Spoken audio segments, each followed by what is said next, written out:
I've recently been doing a study or working through a study on the book of Leviticus.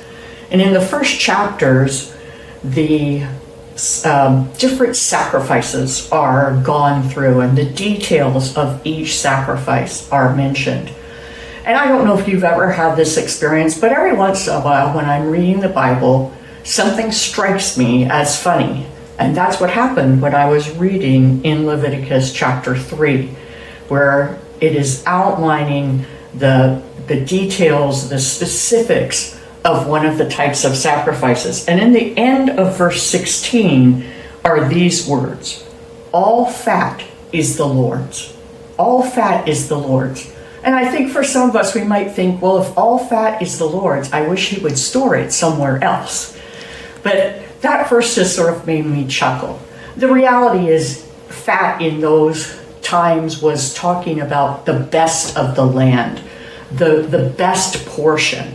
And the idea is that out of the sacrifice, the best portion is the Lord's. But when we think about our own lives, sometimes we think about things like dieting or exercise as activities that are purely secular, that have nothing to do with my spiritual life. And yet that verse in a humorous way can remind us that all fat is the Lord's. All food is the Lord's. All of the ways that we eat are the Lord's. All of the ways that we exercise or fail to exercise have to do with our spiritual life.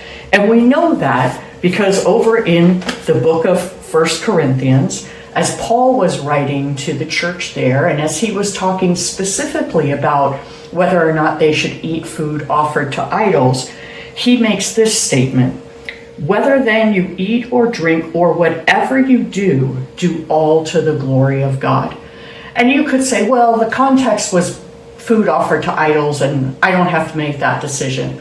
But Paul broadened it by saying, whatever you do, whatever we do is to be done to the glory of God.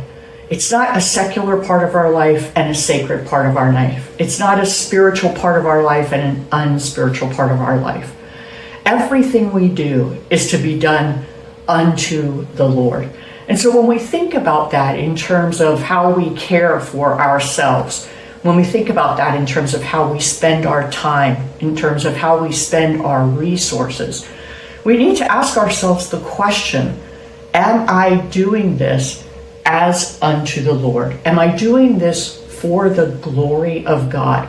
Or have I created such a divide in my life that I don't even consider what God's opinion might be of my activities if I've declared them to be secular or non-sacred, non-spiritual activities? God wants us to lead lives that are integrated, where there is no divide between spiritual and secular. And so I encourage you today to consider, have I created that kind of divide in my life?